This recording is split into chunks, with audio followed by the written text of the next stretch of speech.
Durante los últimos días, dos organismos públicos, el Tribunal de Cuentas y el Banco de España, le han dado un baño de realidad al sistema público de pensiones español. Por un lado, el Tribunal de Cuentas ha certificado la insostenible situación financiera de la Seguridad Social y por otro, el Banco de España ha detectado que la causa profunda de esa insostenibilidad financiera se halla en que las pensiones públicas son demasiado altas en relación con lo que se cotiza durante la vida laboral. Empecemos analizando la situación financiera de la Seguridad Social de la mano del informe del Tribunal de Cuentas. La Seguridad Social, como sabemos, tiene un enorme déficit público, un déficit público que, por desgracia, va a seguir creciendo durante los próximos años, esencialmente por dos motivos. Uno, los gastos están creciendo mucho. Dos, los ingresos están creciendo poco.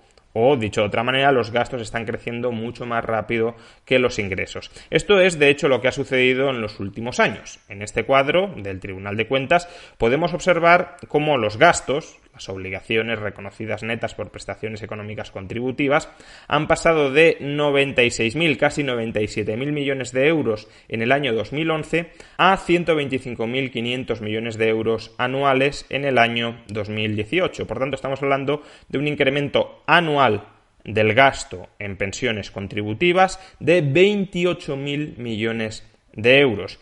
Para que nos hagamos una idea, esto es poco menos que lo que tenemos que pagar todos los años por intereses de la deuda. Es decir, el incremento del gasto anual en pensiones en los últimos 7 años equivale a prácticamente todo lo que pagamos cada año en intereses de la deuda. ¿Y qué ha sucedido durante ese mismo periodo con los ingresos de la Seguridad Social, con los derechos reconocidos netos por cotizaciones sociales? Pues que sí, han aumentado de 95.100 millones de euros en el año 2011 a 102.800 millones de euros. Es decir, un incremento de apenas 7.500 millones de euros. Si los gastos crecen en 28.000 millones de euros y los ingresos crecen en 8.000 millones de euros, estamos hablando de que el desequilibrio financiero, el déficit, el agujero de la Seguridad Social se expande en alrededor de 20.000 millones de euros, que eso es justamente lo que ha sucedido. En la tercera columna de efecto de cobertura de las prestaciones contributivas con cotizaciones sociales observamos cómo el déficit pasa de 1.700, 1.600 millones de euros a 22.700 millones de euros, es decir, un incremento de 20.000, de algo más de 20.000 millones de euros al año. O dicho de otra manera, si vamos a la última columna, en el año 2011 solo había un 1,6% de los gastos en pensiones que no estuvieran cubiertos por cotizaciones sociales. En el año 2018 hay un 18% del gasto en pensiones, de todas las pensiones, que no se puede pagar a partir de las cotizaciones sociales. Bien, este es el panorama, esta es la situación financiera de la Seguridad Social en la actualidad. Pero, ¿por qué motivo los gastos están creciendo mucho más que los ingresos? Bueno, para esto también tenemos otro cuadro del Tribunal de Cuentas. El gasto en pensiones lo podemos expresar como gasto medio por pensionista multiplicado por el número de pensionistas. Y los ingresos de la Seguridad Social los podemos expresar como cotización media por afiliado por el número de afiliados. Por tanto, podemos analizar la evolución de los ingresos y de los gastos de la Seguridad Social en función de estas 4 variables. Gasto medio por pensionista, número de pensionistas, cotización media por afiliado, por trabajador a la Seguridad Social, número de afiliados, trabajadores en el sistema. Bien, lo que observamos en este cuadro es, primero, el número de pensionistas desde el año 2011 al año 2018 ha aumentado en casi 700.000. Por tanto, hay 700.000 nuevos pensionistas que cada año reciben una pensión de la Seguridad Social. ¿Y acaso podríamos pensar que este es el principal factor que explica el incremento del gasto en pensiones públicas? Pero no. El principal factor que explica el crecimiento, el aumento del gasto en pensiones públicas es que el gasto medio anual por pensionista ha pasado de 12.000 euros en el año 2011 a 14.250 euros en el año 2018.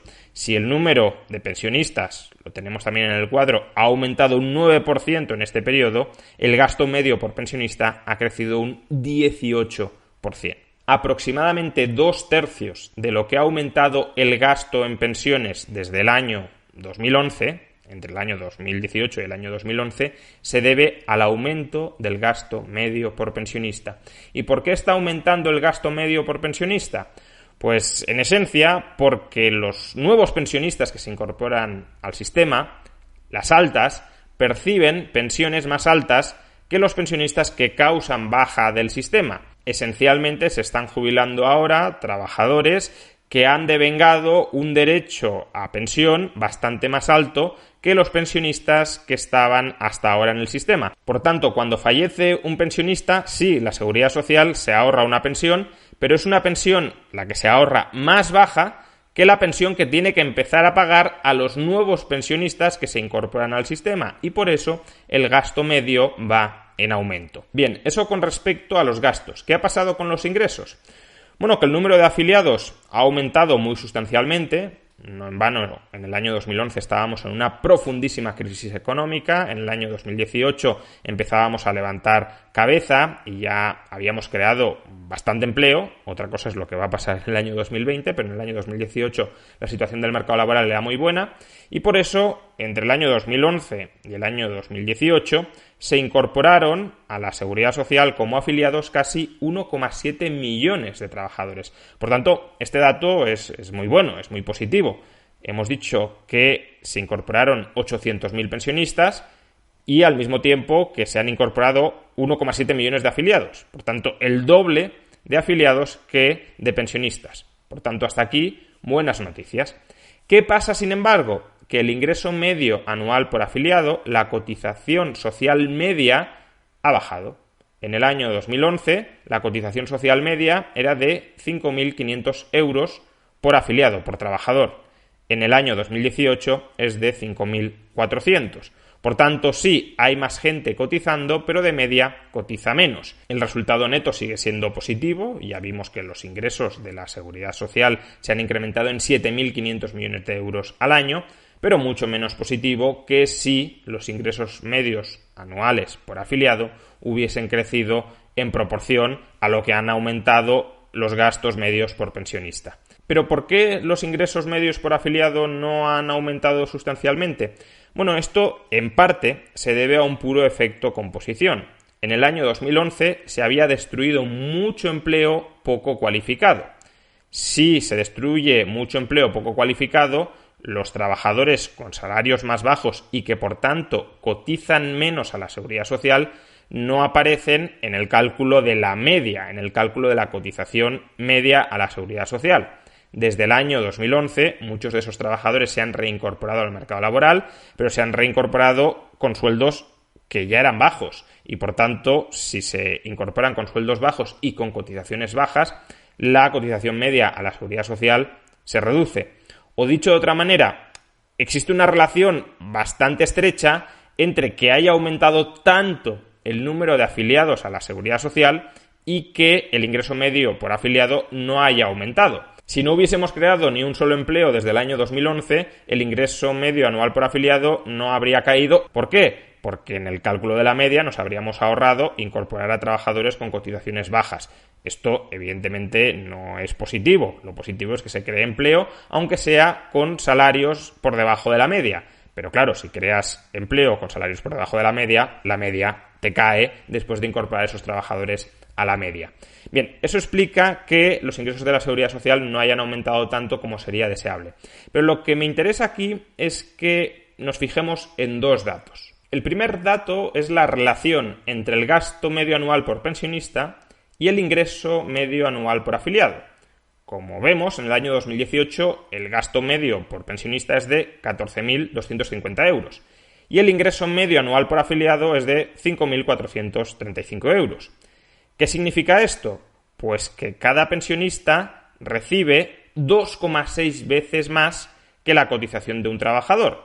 O dicho de otra manera, hacen falta 2,6 afiliados, 2,6 trabajadores para cubrir los gastos de un pensionista. Esta es la primera ratio, el primer dato en el que quiero que nos fijemos. El segundo dato, pues que nos fijemos en cuál es la relación actual entre el número de trabajadores y el número de pensionistas. Actualmente hay 18,9 millones de trabajadores afiliados a la Seguridad Social y hay 8,8 millones de pensionistas. Es decir, el número de trabajadores afiliados a la Seguridad Social es 2,15 veces superior al número de pensionistas. Acabábamos de decir que necesitamos 2,6 trabajadores por pensionista y tenemos 2,15. Por tanto, aquí tenemos la explicación fundamental de por qué el déficit de la Seguridad Social se está agravando. Si el gasto medio por pensionista crece más que el ingreso medio por trabajador, esa diferencia, esa brecha, debe ser cubierta por un incremento del número de afiliados mayor que el del número de pensionistas. Pero si no tenemos suficientes afiliados en relación con los pensionistas para cubrir el mayor gasto por pensionista en relación con la cotización de los trabajadores, el agujero de la Seguridad Social va creciendo, creciendo y creciendo. Y el problema es la demografía. Durante las próximas décadas, la proporción entre trabajadores y pensionistas no va a mejorar. De hecho, va a empeorar muy sustancialmente. Un pronóstico a este respecto bastante probable es que en el año 2050 tengamos alrededor de un trabajador, de un afiliado por pensionista. No 2,15 trabajadores por pensionista, sino 1 a 1. ¿Y esto qué significaría en la actualidad? Pues significaría que si hoy tuviéramos solo un afiliado por pensionista, el déficit de la Seguridad Social hoy no serían 22.000 millones de euros, sino 75.000 millones de euros. Fijémonos, por tanto, que la evolución demográfica va a implicar un reto enorme a la sostenibilidad de las pensiones públicas. Y, por tanto, si no podemos modificar de manera muy sustancial la demografía, porque sí, quizá durante los próximos 4 o 5 años pueda haber una ventana para que nazcan nuevos ciudadanos, pero fijémonos que esa ventana, como digo, es muy reducida.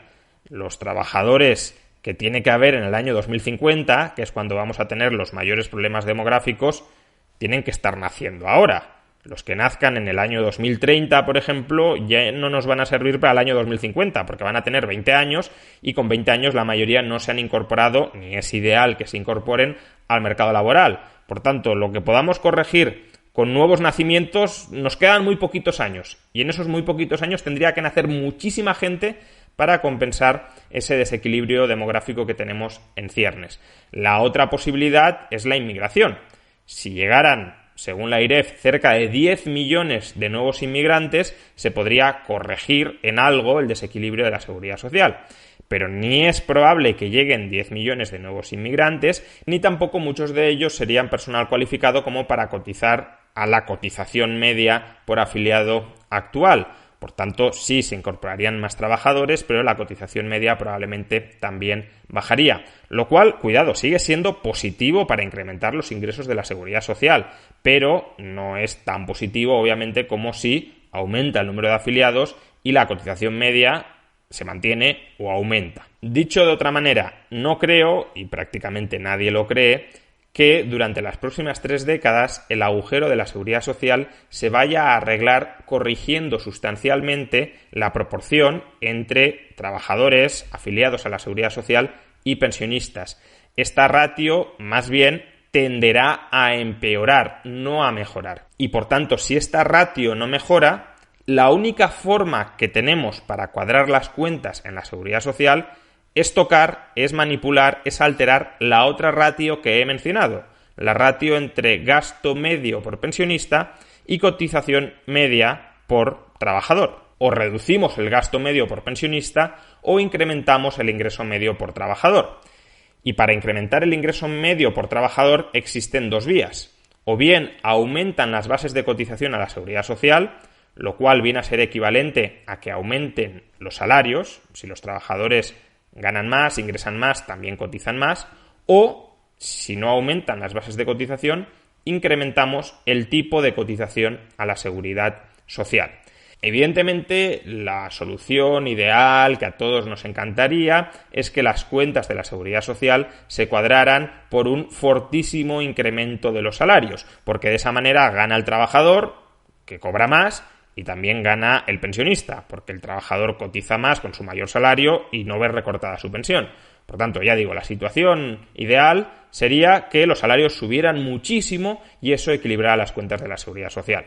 Pero evidentemente no se puede ser tan ingenuo como para pensar que el poder político, que las políticas públicas tienen capacidad directa para incrementar, además en las proporciones en las que es necesario, los salarios del conjunto de la población. Las políticas públicas pueden influir indirectamente sobre los salarios, por ejemplo, promoviendo la creación de empresas, la acumulación de capital, la innovación tecnológica. Todo esto son factores que contribuyen a incrementar la productividad de los trabajadores y a través del incremento de la productividad se incrementan los salarios. Pero lo que no se puede hacer es, por decreto, aumentar un 80% cada año el salario de todos los trabajadores. Eso es una entelequia materialmente imposible. Si no producimos más, no se puede disponer de mayor renta, porque la renta al final no son más que títulos de adquisición de lo que hemos producido. Y si no hemos producido más, no se puede dar más títulos de adquisición sobre algo que no se ha producido. ¿Van a subir los salarios durante las próximas 3 décadas?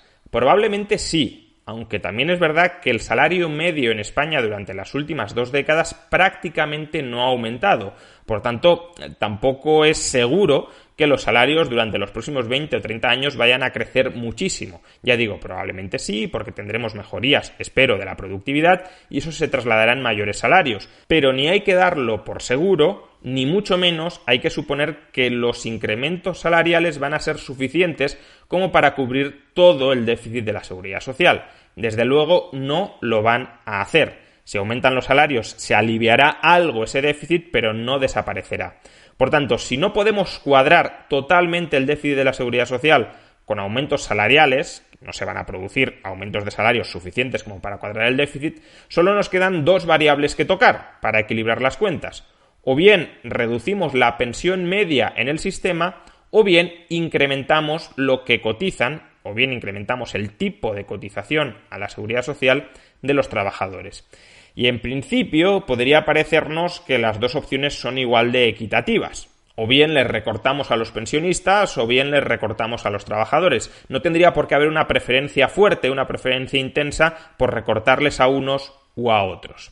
Pero, y aquí es donde entra el informe que ha publicado esta semana el Banco de España, lo cierto es que lo equitativo intergeneracionalmente es recortarles a los pensionistas presentes y sobre todo futuros. ¿Por qué razón? Pues porque de acuerdo con el Banco de España, los pensionistas actuales están percibiendo una pensión que es un 74% superior a lo que han cotizado a lo largo de su vida laboral. O dicho de otra manera, si un pensionista vive entre los 66 y los 86 años, por ejemplo, cobra 20 años de pensión. El dinero que cobra durante esos 20 años es un 74% superior a lo que ese pensionista cotizó como trabajador durante su vida laboral. Por tanto, el sistema está otorgando, está transfiriendo a los trabajadores cuando se jubilan mucho más dinero que el que esos trabajadores aportaron al sistema. Y uno podría replicar, con cierta razón, que el dinero presente no es igual al dinero futuro. Que si a mí me quitan dinero hoy y me lo devuelven en 30 años, me tienen que compensar por ese retraso en la disposición del dinero. Yo prefiero tener el dinero hoy, tenerlo disponible para gastar o tenerlo disponible para invertir en otras inversiones distintas, antes que tener el dinero dentro de 30 a 35 años sin que se haya revalorizado en nada ese dinero.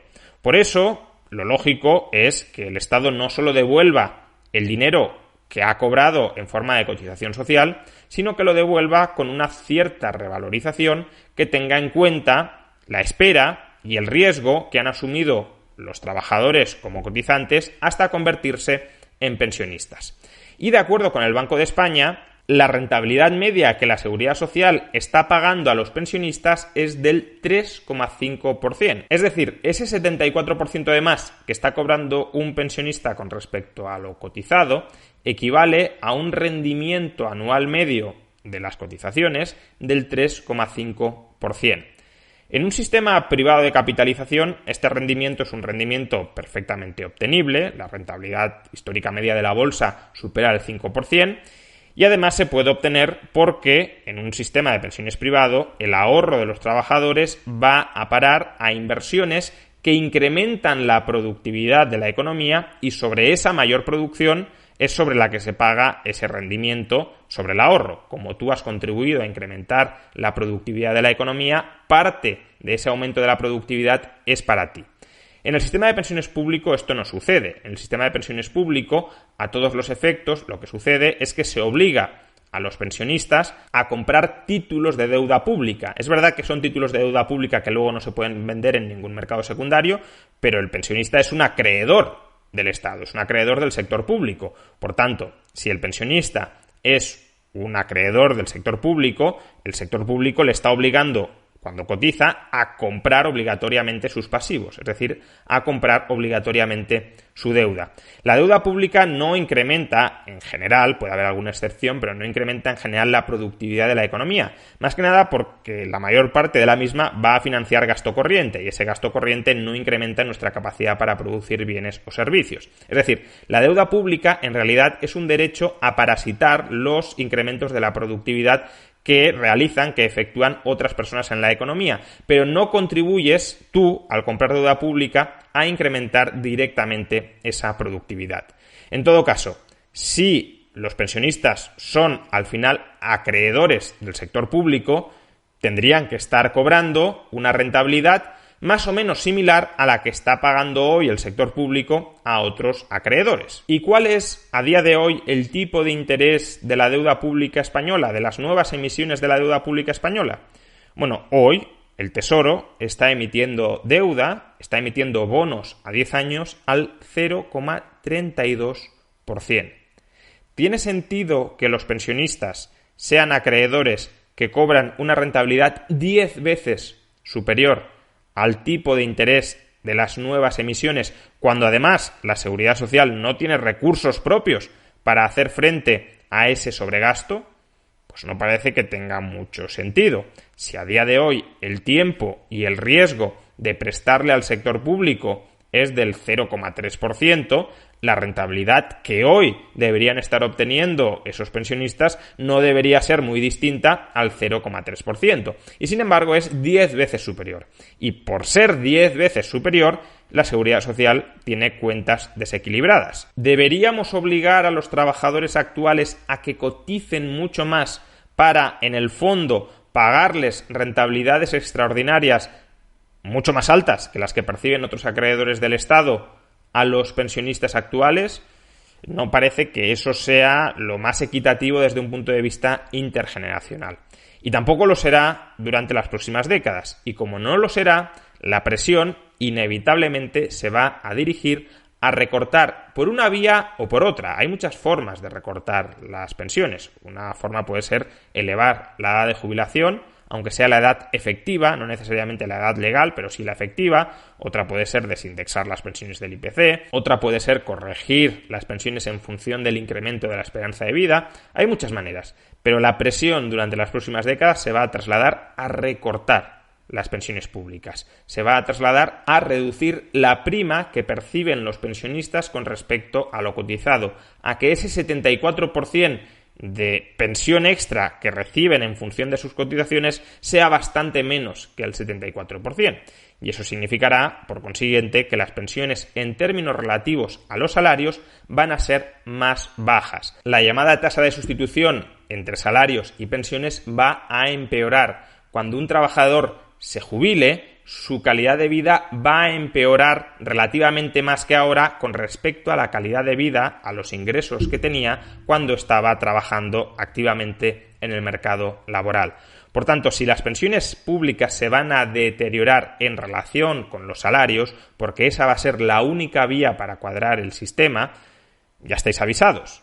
Si os queréis jubilar con pensiones moderadamente dignas, no confiéis en que la Seguridad Social os las vaya a pagar. La Seguridad Social os pagará, sí, nos pagará a todos, unas pensiones moderadamente básicas. Pero si alguien aspira a tener algo más que lo básico, si alguien aspira a jubilarse con una cierta dignidad, con un cierto mantenimiento de la calidad de vida que tenía, que disfrutaba cuando estaba trabajando, para eso va a tener que ahorrar, va a tener que gestionarse, que administrarse, que prepararse, que planificarse su propia jubilación. No va a tener que delegar ese cometido, esa función, en una seguridad social que, aunque hoy no nos está diciendo la verdad, en el futuro efectuará sin avisar, con nocturnidad y alevosía, recortes en las condiciones de jubilación.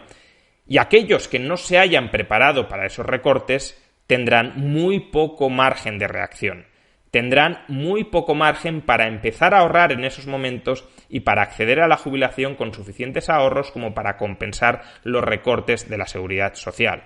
Por tanto, no confiéis en los políticos, confiad únicamente en vosotros. Preparad el futuro de recortes que viene.